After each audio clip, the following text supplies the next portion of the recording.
This podcast does not provide medical advice. Please listen to the complete disclosure at the end of the recording. Hello, everyone, and welcome to Everyone Dies, the podcast. I'm Marianne Matzo. This is Walter Cronkite. No, not really. It's not really Mr. Cronkite. This is Charlie Navarrete. Isn't it Cronkite? So, put your feet up and relax, and thank you for spending the next hour with us as Charlie talks about the Day of the Dead tradition from Mexico. In the second half, I'm going to talk about death. I know. Spoiler alert. And in our third half, Charlie's going to tell us how to make a Day of the Dead altar. So happy Halloween, everyone. Hey, Charlie? Yes? Can I tell you a joke? Yes, oh, good. Okay. Yeah, go ahead. So I was cleaning out some files, and I found an email that I had printed, and the date on it is November 26, 2001. Cheap? Isn't Really? that incredible? God, 20 years ago? Okay, 19 years ago, but wow. I know. 19 years ago. I mean, that just shows how I needed to clean out my files. Anyway, this is from my friend Sue, and the subject is the afterlife. So a couple made a deal that whoever died first would come back and inform the other of the afterlife. Mm-hmm. Their biggest fear was that there was no heaven.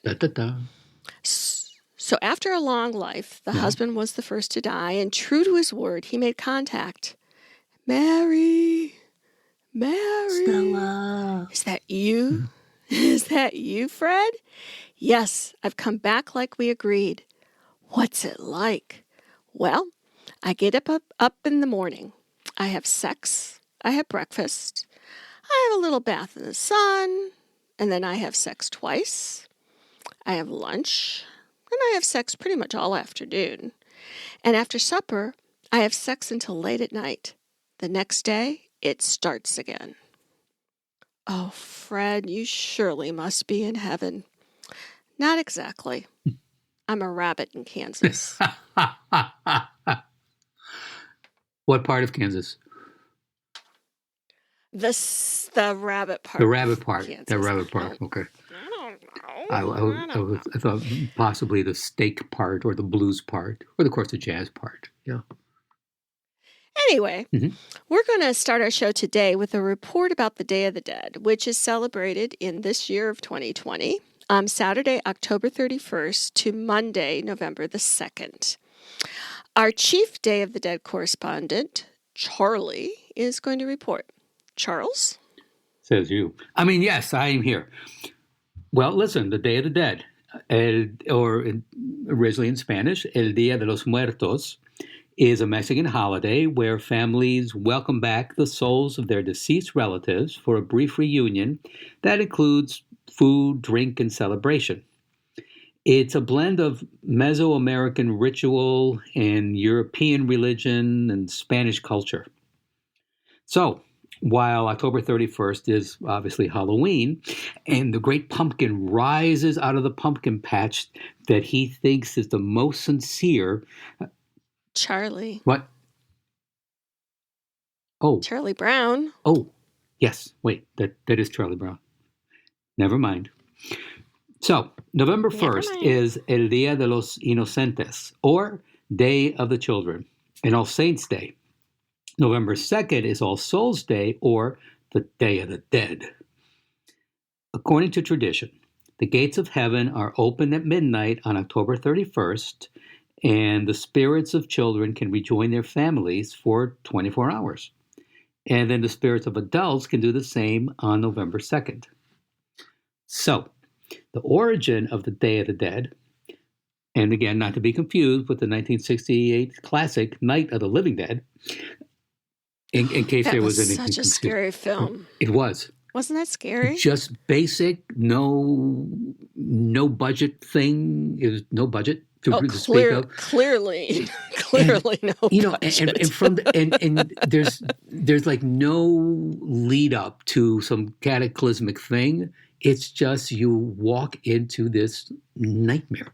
You don't know why it happened, it's just so good. It's like 2020. You don't know why it happened, but it did. Perfect. That's it. And And the thing with this, I mean, it's ratchet up a couple of notches because they're zombies. I don't think I'm giving anything away there, right. But okay, I don't. In case someone has not seen this, I don't want to give away the ending, but it's and don't watch like the remakes of no, it. No, no, you got to no, watch the old one, the 1968 version, black and white. The hero, and he's a hero because he does heroic things, but it's just not Arnold Schwarzenegger type heroic things. And the big thing is, although Arnold did just have heart surgery. Yes, he did, and he says he feels great. Mm-hmm. So Arnold, if you're listening, and we know, okay, we hope you're a loyal listener, you'll be back. Arnold. Mm-hmm. Arnold, you don't even have to be a loyal listener. You could just be a listener. Yes. And remember, hit the like button and be a follower. And then tell your friends. You have a big Twitter account, don't you, Mr. Schwarzenegger? So just tell your friends. Where were we? Oh, yeah. So, Night of the Living Dead. What was that ding? Did you hear a ding? No, I didn't forget to turn off the ding in my iPhone. I really don't like that you accuse me of that.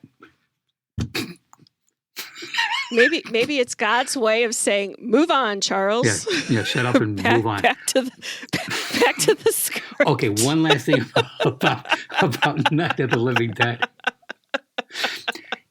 Can I get one of those dings so every time you go off, I could just ding?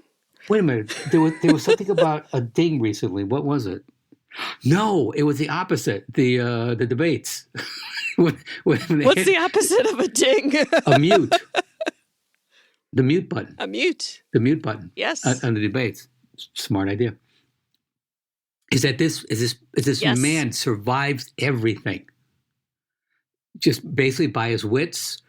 And I'm not going to tell you. We're not talking about Schwarzenegger now. No. We're not talking about Schwarzenegger right now. No, the protagonist in Night of the Living Dead. Okay. And it's just so. This is going to be a long show, folks. Okay, yeah, okay. Let's just strap in. You're in for a bumpy ride. That's it. So going back to what was I talking about? 3,000 years ago. 3-hour tour. Right, the Day of the Dead. Right, this thing goes back to about 3,000 years. And basically, these rituals, pretty much the same thing. Honoring the dead. Going all the way back to pre-Columbian Mesoamerica. Now, the Aztecs and other Nahua people living in what's now central Mexico, they had like a cyclical view of the universe and, sunrise, sunset, etc. But they saw death more like an everyday thing. Like death is always there, just part of life. You never know. Which is what we want to try to get people to start thinking, right? Is that it's just normal. That's it. The sun rises, the sun sets, people are born, people die. Amen. Yeah. Now, going back to the story. So when somebody died, it was believed they traveled to a place called Chichinuncmictlan. Now, this was basically the land of the dead. And only after getting through like several levels, something like 7 or 9 levels, and this journey would take several years, then could a person's soul finally reach a place called Mictlan, which was the final resting place. In Nahua, in rituals honoring the dead, these are traditionally held in August, and family members provided food, water, and tools to help the deceased in this difficult journey. This inspired the contemporary Day of the Dead practice, in which people leave food or other offerings on their loved ones' graves or set them on a makeshift altar called ofrenda in their homes. Hmm. In ancient Egypt, pagan celebrations of the dead also took place in the fall and consisted of bonfires, dancing, and feasting and s'mores. Okay. That's my Friday nights. Mhm. Every Friday night. I dance around a bonfire and eat s'mores. Oh, excellent. Actually, okay, just in case anyone's wondering, I can't verify the s'mores. I imagine they would have had s'mores. I mean, bonfire, it fits in. Yes. I personally can verify the s'mores for myself. I can verify s'mores for myself as well. All right, well, that's 2. So, again, thousands of years ago, but some of these customs survived even after the rise of Roman Catholic Church, which eventually, but unofficially, adopted these events into their own celebrations of Catholic holidays, which are All Saints' Days and All Souls' Day, which, of course, are celebrated on the first 2 days of November. What? And All Saints' Day is a holy day of obligation, so meaning that for Catholics you have to go to church. Oh, okay. El Día de los Muertos is not, as many people think, a Mexican version of Halloween, though the 2 holidays do share some traditions, including costumes and parades. So on the Day of the Dead, it's believed that the border between the spirit world and the real world dissolves. And during this brief period, the souls of the dead awaken and return to the living world to feast, drink, dance, and play music with their loved ones. And then in turn... Isn't that like the coolest darn thing? Well, I mean, it's like we have such issues as humans with loss and grief, like, oh, they're gone, I'll never see them again. But here there's this tradition that says every year they'll come back and you can be with them. I mean, it's just that comforting thought that you can spend some time. What if it's Aunt Gertrude who no one ever got along with? Well, she might go see somebody else that she did get along with. Maybe she had a boyfriend that she goes to see. That would be nice.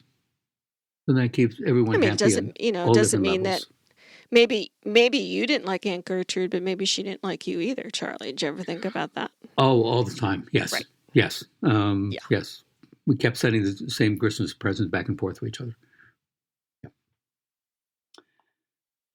So that being said, with the border and everything, so they come back, they nod, it's a little feasting, a little drinking, some more. We will investigate.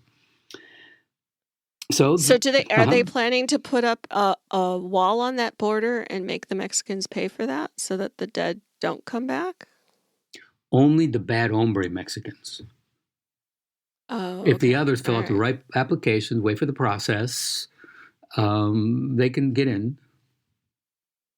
Only for the 24-hour period. Mm-hmm. Okay. Yes, all exactly. Right, exactly. Got to know the rules. Yep. Got to know the rules. Where was I?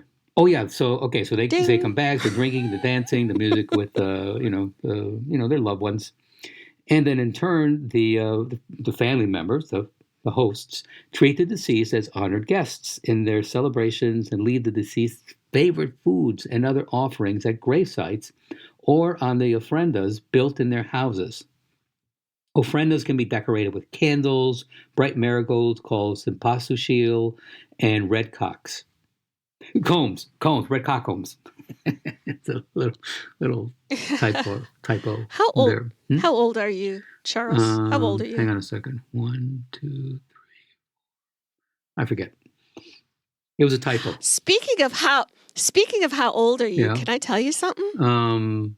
Is this a rhetorical question? Yeah, well, sort of. Okay. Our guest on our radio show this week is a pet communicator or pet psychic. Mm-hmm. Oh, and All right. Yeah, it's really cool. And she can talk to or communicate with, I guess would be the better term, your pets who are either, they could be living or they could be dead. She can communicate with both. But the interview is on Passionate World Talk Radio. But what's really cool I'm sorry, about the on what radio? interview, Passionate World Talk Radio. It's an But if you go to our webpage, everyonedies.org, there's a button up on the top right that says radio shows. But anyway, that's not what's important in the story right now. What's important is it reminded me of my friend Anne. Do you remember my friend Anne? Oh my God, of course, Anne. Yeah. Wonderful. So my friend Anne, when I lived in New Hampshire, was somewhere in the mid to high 80s. And she was a psychic, and she realized she was a psychic when she was really, really little. And there was this little girl that was missing in her town in New Hampshire. And she could see where the girl was, and she could see what she was wearing. And she told her mom, I know where that little girl is that everybody's looking for. And so her mom said, well, tell me. And she did. And the mom wasn't at all surprised by it because they came from the women in the mom's family and her mother. They were a long line of people who could see things that normally can't be seen. And so the mom went to the police and said, Anne knows where the little girl is. So the police interviewed her, and they went to the exact spot where Anne said, and that's where she was. And so Anne spent her whole life being able to see things. Yeah. And a friend of mine introduced me to her. And so, God, how long ago was it? Charlie would always visit from Cincinnati or New York, wherever he was living at the time, in the fall. Yeah, Cincinnati. And so I take him over to meet Anne, and we're sitting there in her living room, and she's saying, who's the little boy? And I'm like, I don't know. I don't know any little boys. I don't know. And she was like, really, just like, who's the little boy? And do you remember this, Charlie? Oh, yeah. Very clearly. Yep. And what happened? What happened after that? I don't remember. Well, you would start to talk about something, and she kept interrupting you. Whose birthday is it? Whose birthday is it? And you would say something, and she would interrupt you again. No. Whose birthday is it? And who's the little boy that's having a birthday? It started to build to that, and you kept saying, "Well, no, I don't know. You couldn't think of anyone." At some point, Anne said, you're going to kick yourself because you know this, and you're just going to be embarrassed. You're going to kick yourself. And then she started to ask who died. And there was, you told her no one died. I'm also in the living room on the sofa away from, because Anne would always sit by the window with whomever she was speaking to. Yeah. Because there was energy from the light, from the sunlight. So I was, and she'd look off in the bush right next to her chair outside, and that's where she would kind of go to concentrate. So then it went from whose birthday is it to who died, and you knew of no one who had died, and well, in my life, because I'm egocentric. Yeah, exactly. Yeah. And then I just remember she just cut you off in mid-sentence, suddenly turned to me and said, "Who are you?" And I started to laugh. I go, "Well, I'm the birthday boy." And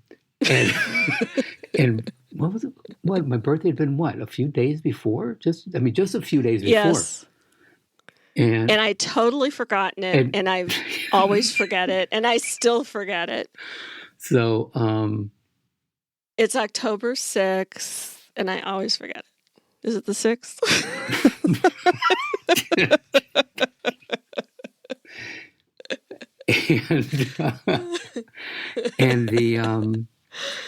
So I told, I'm the birthday boy, and then I told her,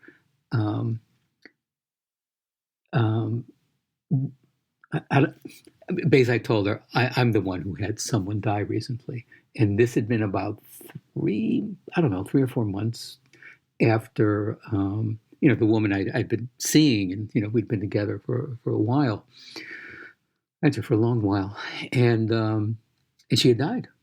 What was And her name? Debbie? Debbie, yeah, Debbie, Debbie, yeah, right. Okay. yeah, and she died, and of course Marianne had known about this, but just did not associate that, and Anne said, "She's sitting next to you," and I asked, "How is she?"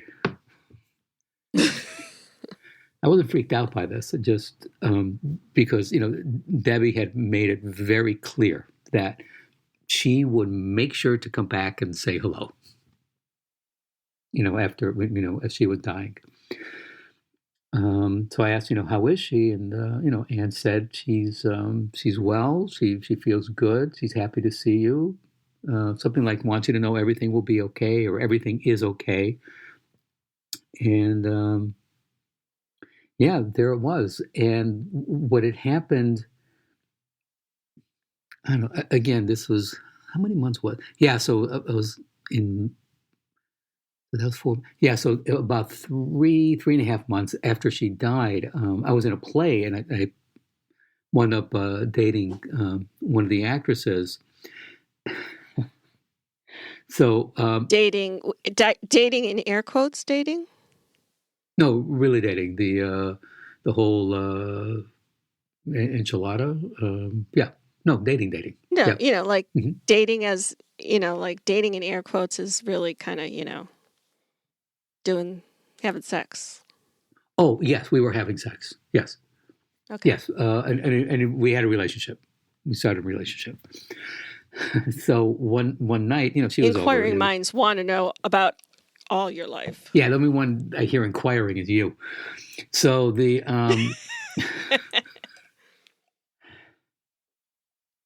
so it was early in relationship with her, and this was just the strangest thing. In my dream, suddenly there was Debbie. She had a favorite long white dress made of cotton. She was in that dress, sitting in her favorite chair, one of those wicker chairs with a big back, like Morticia Addams used to sit in the Addams Family.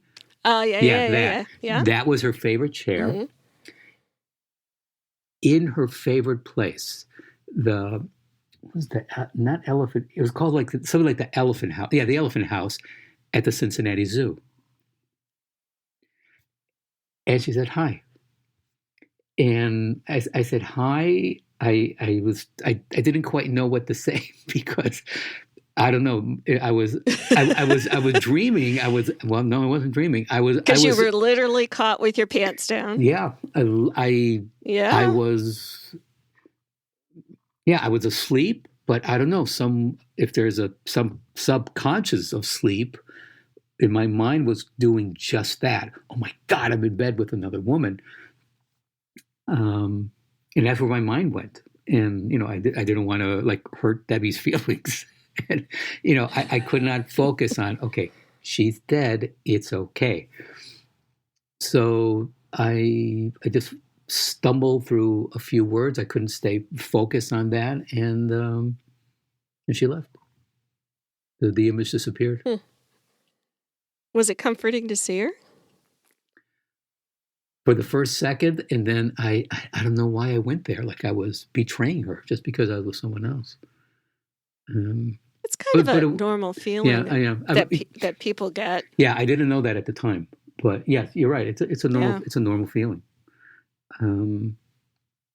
But yeah, it was good to see. You know what it was? It was good to see her happy. She wasn't in pain. Mm-hmm. Her hair was. She always had this, wonderful long dark hair, and of course she went through radiation. She had breast cancer, but like a rare form of breast cancer. When we were we were the same age, 30, 31. No, no older than, yeah. it was just very nice to see they were happy, at peace, and just in her favorite clothes and in her favorite place in the world, the Elephant House at the Cincinnati Zoo. Yeah, yeah. So that was good. So all that wait a minute. how do we get on that because topic? you said you giggled when you said Cox, and I asked you how old you right. Okay. Right. Yeah. So I see we start with that, and if you would, we kind of end with that too in its own way. Yeah. All right. Oh, so boy. then I have no idea where I was. going on. So you were telling us, the symbols. You were going to go talk about right, symbols of the Day of the Dead? The most common symbols are, don't tell me, skulls and skeletons. That's what it is, skulls and skeletons. Yeah, so the most common symbols of the Day of the Dead are skulls and skeletons.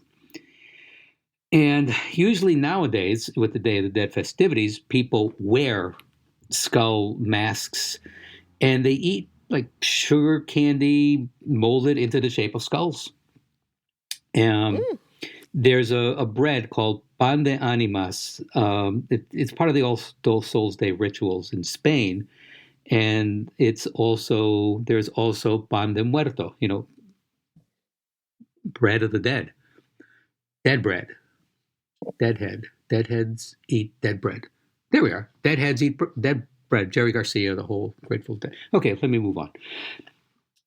It's a traditional sweet baked bread, and there are, of course, food and drinks associated with the holiday.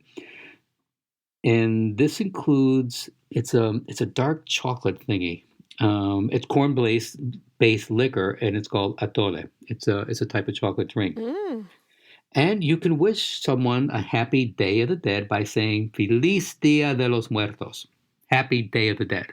Feliz Navidad. Da, da, da, da. Oh. Feliz Navidad. And what's interesting. Okay, do you remember the James Bond film Spectre about 5 years ago? No. Very good. No. Very good. Excellent. So anyways, about 5 years ago, it was because it was 20, because then in 20. Yeah, so it was 5 years ago in 2015. So the opening, the big, car chasing, in this case, helicopter chasing opening, had a very large Day of the Dead parade in Mexico City. Well, by coincidence, there had never been a Day of the Dead parade in Mexico City. It looks like, Come on. No, it looked like James Bond invented this?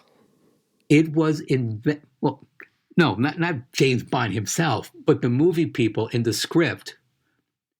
In the opening, he has this tremendous chase, and he has to go through this tremendous parade. In real life, there had never been a tremendous parade. I'm sure, like in small villages in town, they would have it, but a big, huge, no.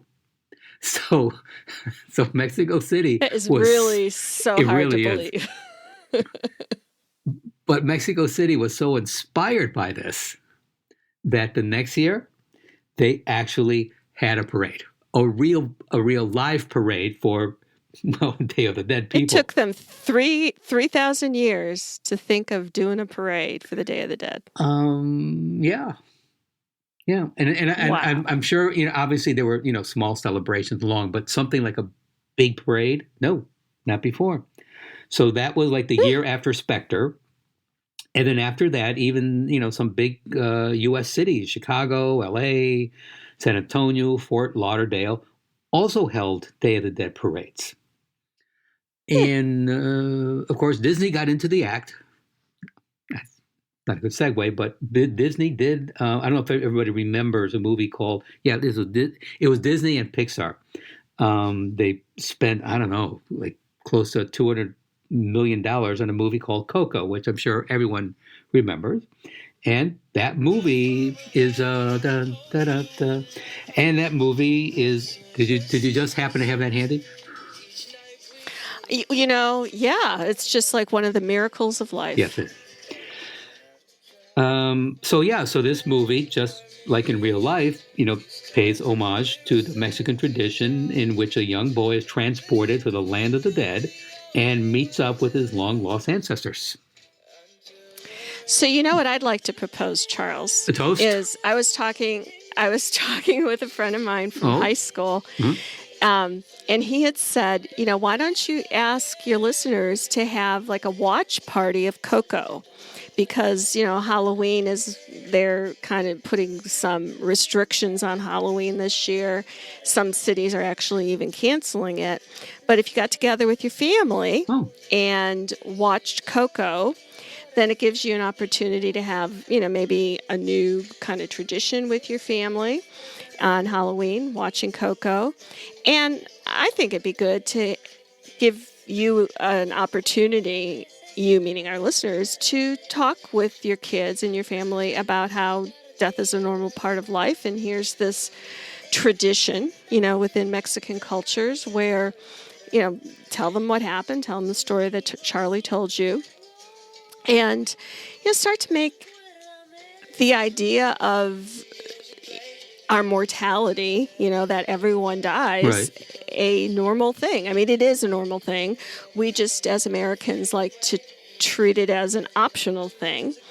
And Charlie and I are going to watch it this week also. And next week on our show, we're going to talk about it. And in case you're wondering, yes, it will be on the test. So I hope you'll participate and watch the movie. The movie is Coco, and it's a Disney film. And Pixar. It is not about Coco Chanel, right? I haven't seen it. Have you ever seen it? I've never seen it. I started seeing it, and I don't remember why I didn't finish seeing it. That's weird. Were martinis involved? I don't believe so. I don't know. Maybe I was just tired some night and watching it, and I just fell asleep to dream. So, again, with Day of the Dead, just please remember it's an occasion for remembering and celebrating those who have died. But while at the same time portraying death in a positive light, again, as a natural part of the human experience, just as we advocate here at the luxurious studios of everyonedies.org. That's dies.org.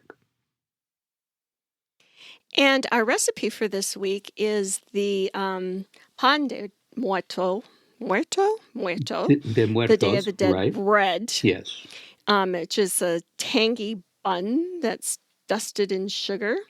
And they actually, if you Google them, they're so pretty the way that they're made. And we have a recipe for that on our webpage. So if you want to bake the bread to go along with your movie watching. Oh, and my friend Tom, it was Tom Hartman's idea. So we want to give credit to Tom for having everybody watch that film. Thank you, Tom. If you have recipes that you'd like to share with us, ideas that you want us to talk about, please join our Facebook group called Everyone Dies. And remember to rate and review the podcast.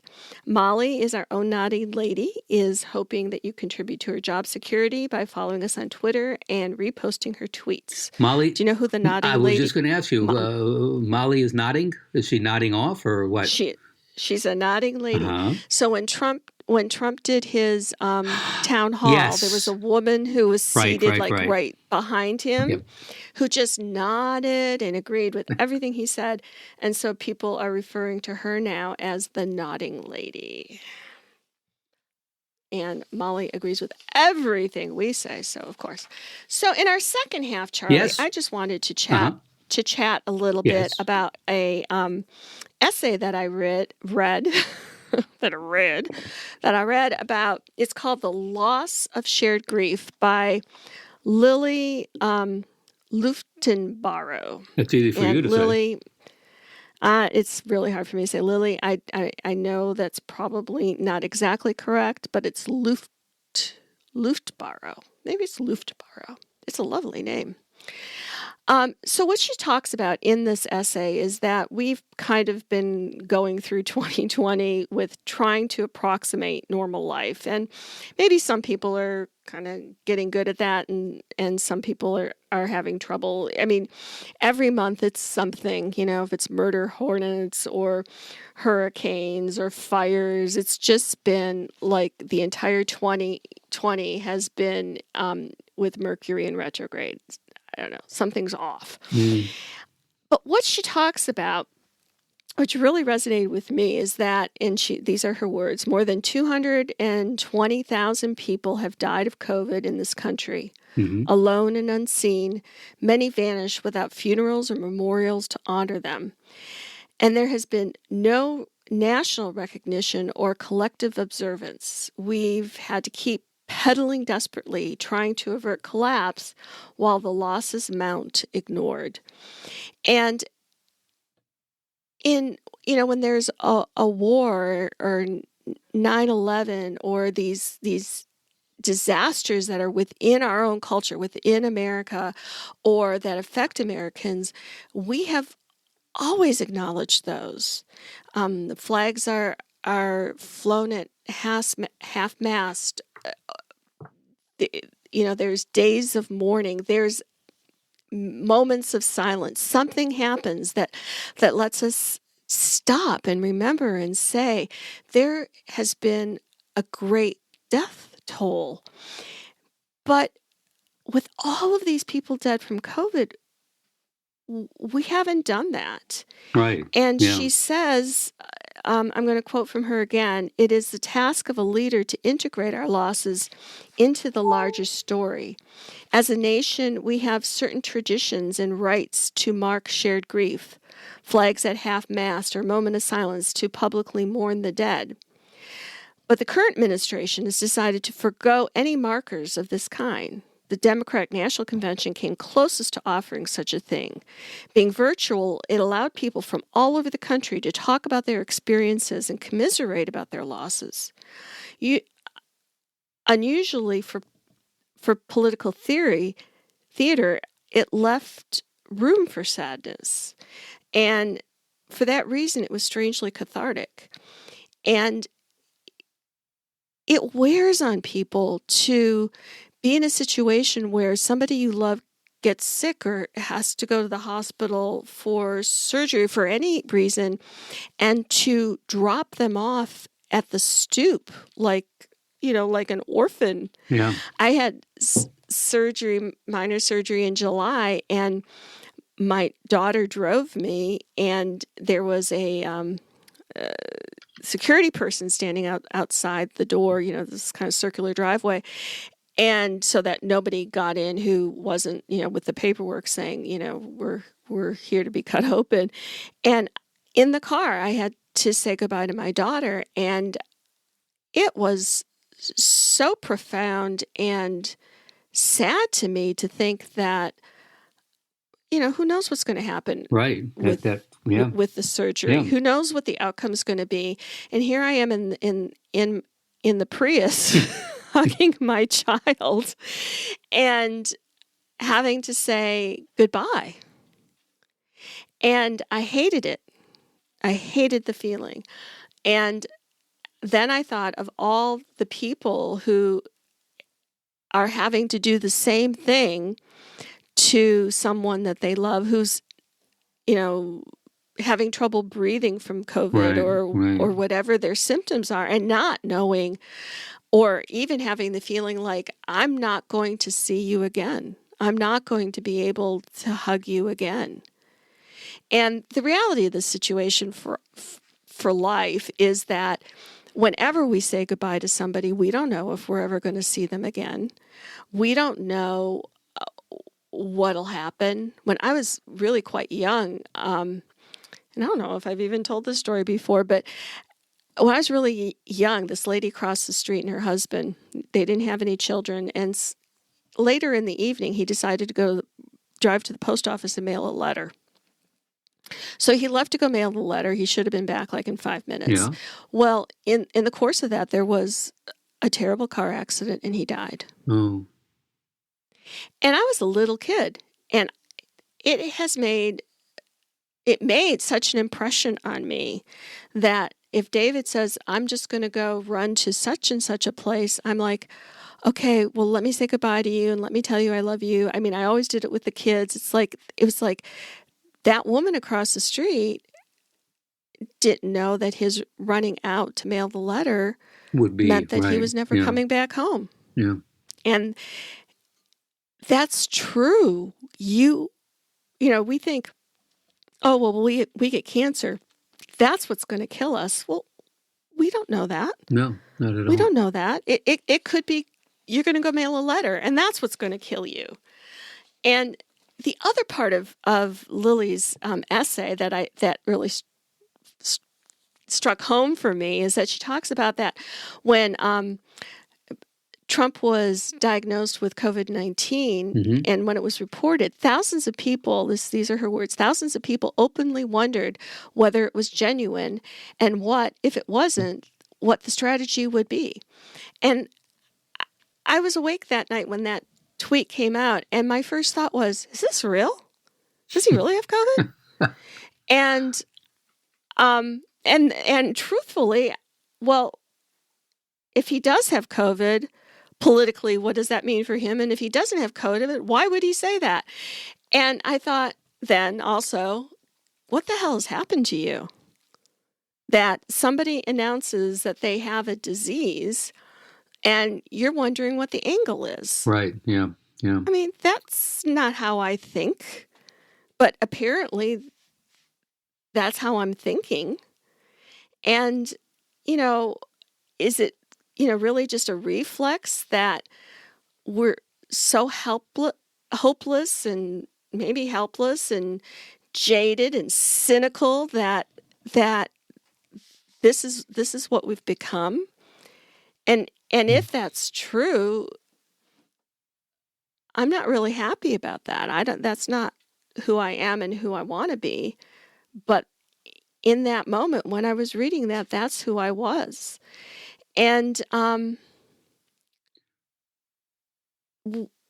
think that if, as a country, we're not going to recognize and remember the dead, our fellow Americans, then as a state or as a city or maybe as a home where we can kind of control what goes on in our own homes, is that we can remember the dead. People have lost out because of COVID the opportunity to have a funeral, to have that public way of mourning, of saying goodbye to somebody. Funerals are not for the dead person. The funeral is for us, those that are living, so that we can have those moments of goodbye and public mourning and funeral potatoes and whatever goes with it. But we don't have those traditional ceremonies because of this virus. And so with Day of the Dead coming, I was kind of wondering if maybe we should have build our own, Day of the Dead altars, monuments, and remember all of those people. And so, Charlie, I was wondering can you tell us how to make a Day of the Dead altar?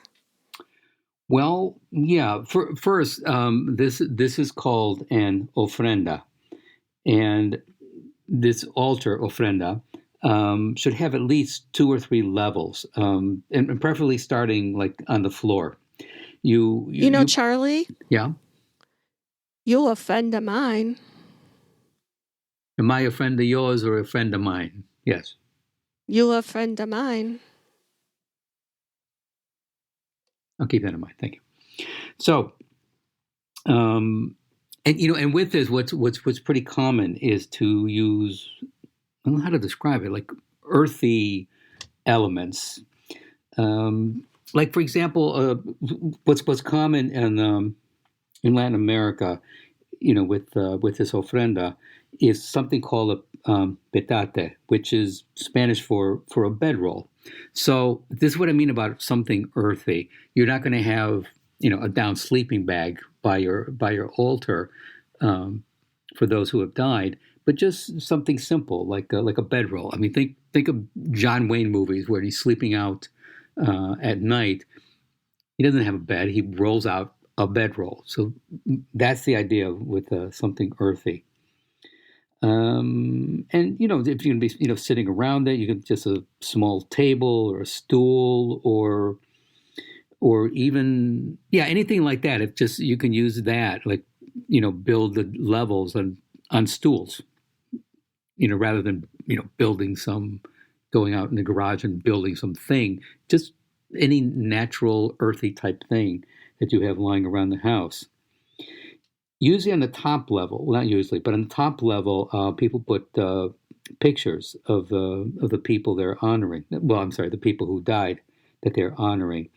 And then in the middle areas, there will be, of course, things to nibble on and candles.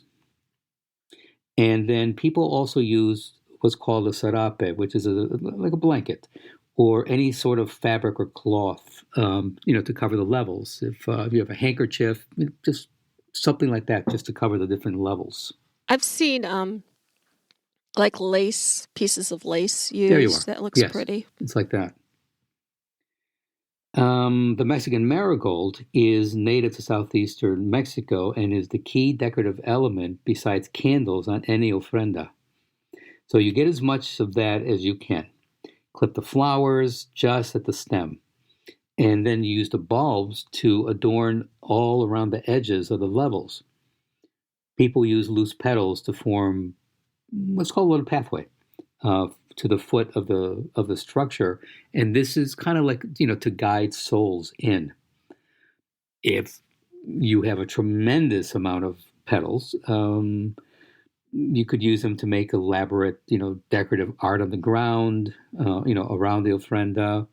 You make a cross of petals, for example. And then the altar is illuminated with candles, preferably white, overnight. What's commonly used is an aromatic resin called copal. And remember, and what? Oh, I'm sorry. No, what? Can I tell you? Yeah. I bought some. Copal. Look, really? Here's what it is. Yeah. Oh. And Sandy, I know you hear crunching. They look like, those lemon drop candies with like the little fine sugar on them? Yeah. That's what it looks like. Don't get confused and put it in your mouth because that's not what it is. And it says on the bag, use a mortar and pestle to grind the resin into smaller pieces. And then use a heat-resistant container, fill it up with sand, and light up a charcoal disc, which I'm thinking maybe like a charcoal briquette, until it smolders, and then place it on the layer of sand. And then add a 1/4 teaspoon of the resin to the charcoal. Do not add any more resin until it's completely burned up. No more than a 1/4 teaspoon at a time. So I bought a bag of 8 ounces. Yeah. That will last. It'll last for a while. Everybody's life. Well, I didn't know it was a 1/4 teaspoon at a time ground up. I mean, So anyway, I got it on Amazon. If you live anywhere near Oklahoma, let me know. I'll send you a rock of it because truly this will last for my life and all of my... Forever. All of my... what are they called? The people that come after me. Ancestors? Ancestors, that's the word. Okay. Leave a little something behind. And I'm going to leave copal behind. Well, it's always about preparing. We always tell people preparation to prepare. Yes. Mm-hmm. I'm ready. Yep. So remember that the first day is reserved for children, or also known as little souls who left too soon. And then after midnight, the older souls visit. But in practice, the days just pretty much blend together nowadays. So you can stay up and talk with them, think about them, sing their favorite songs, smoke and drink their favorite imbibements. And speaking of imbibing stuff, Oh, that's our favorite. you can use a little container. There are a couple different possibilities. One is called a caballito. Another is called a jicara. And basically, it's a small cup, or people also still use a small gourd. And pretty much, Really? yeah, and it's pretty much either with tequila or mezcal, and that just What's mezcal? I don't think I've ever even had that. Tequila I've had like right out of the bottle, but what's mezcal? Ma, how delicate you are. Dude, I'm from Detroit. Uh-huh. Oh dear. Well, too much information? That you're from Detroit? No, we all know that. Okay. Well, how do you drink your tequila? 1 tequila, 2 tequila, 3 tequila, floor. Well, actually, usually just a shot, but several years ago, of course, attorneys. It was a long night. Found a place that only serves tequila. So we went, and I thought, well, that's going to be boring, just tequila. Oh no, I was mistaken. The people at this place just a complete menu of tequila cocktails, just all these concoctions. I just never imagined would be used with tequila. It was spectacular. Just absolutely, yeah. I mean, some were infused with 5 fire alarm jalapenos. It was just amazing. Really, yeah. Just great. It's great. But my question was, what is mezcal? Well, I know it's from agave, and I think it's just that. It's just distilled. It comes from agave, and then it's just distilled into alcohol. Okay. So where was I? Oh yeah, so drinking out of the little cups, tequila or mezcal. Now, that's the tradition. However, if you want, follow, the observation, to observe and having the little drinks, nowadays, people fill up the little cups with scotch, bourbon, vodka, gin, but so you have that for yourself. If what the person who died used to drink something different, you have another little cup there for them, with their choice of beverage. Doesn't really matter.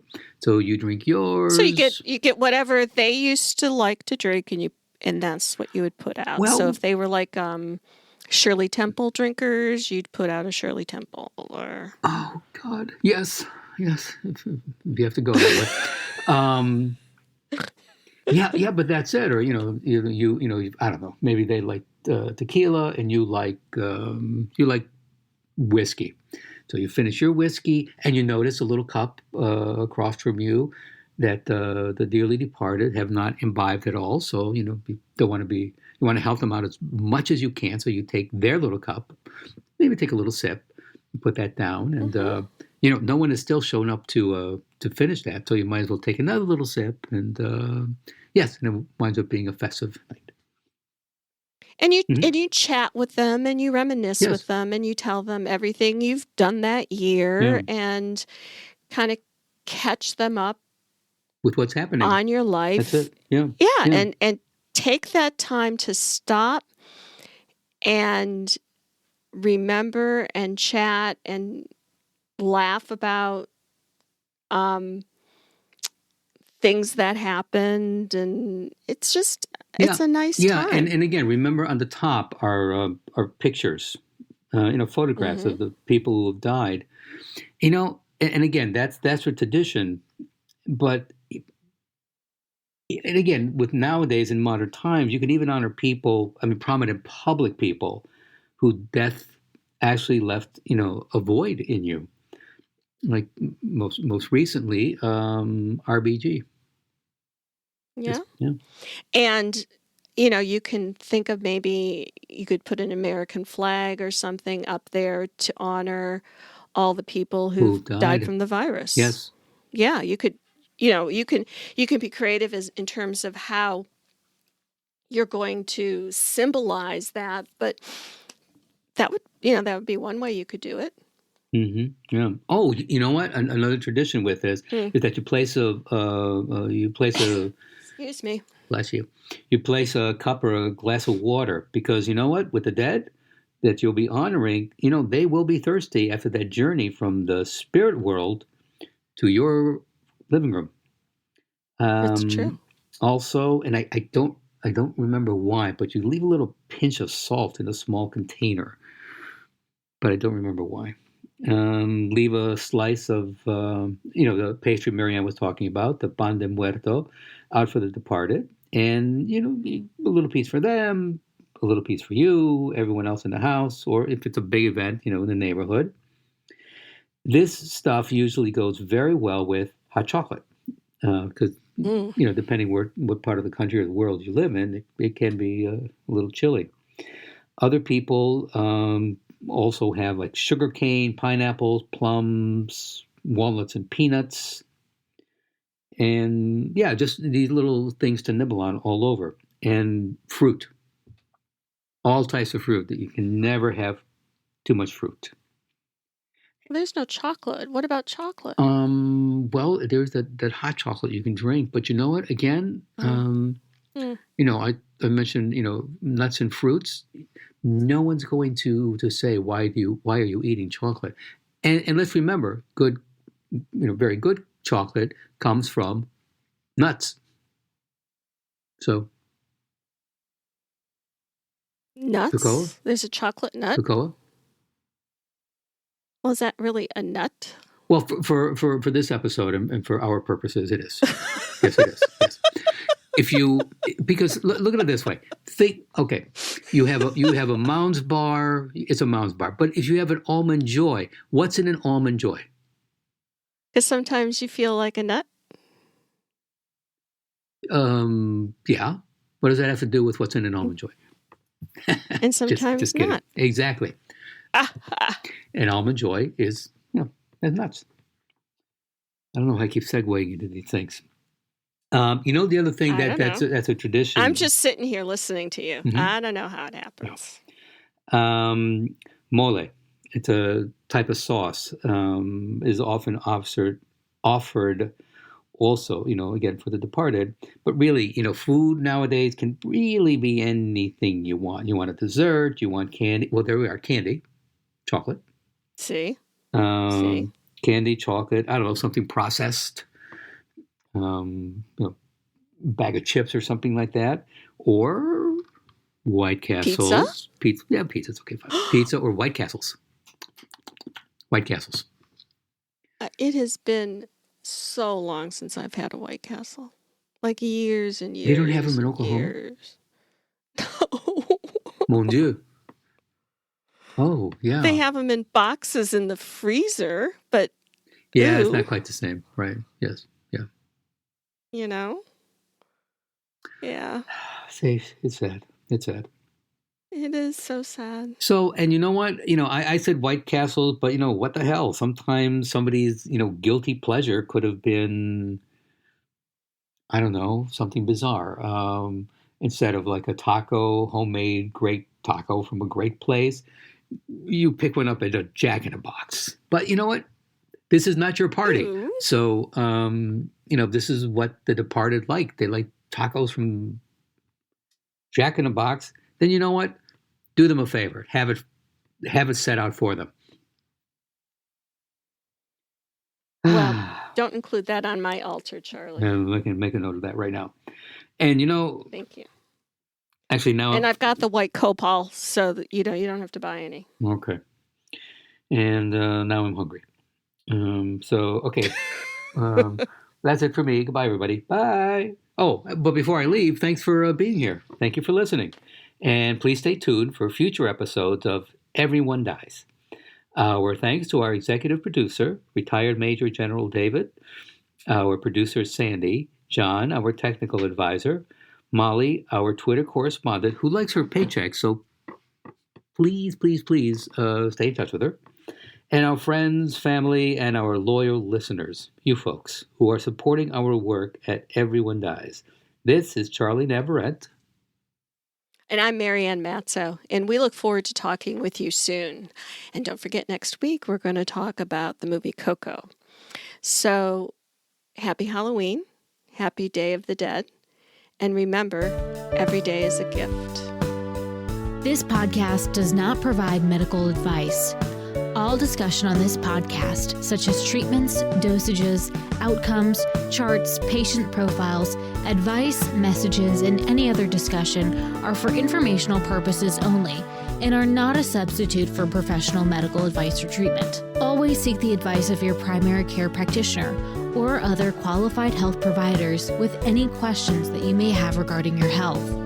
Never disregard professional medical advice or delay in seeking it because of something you have heard from this podcast.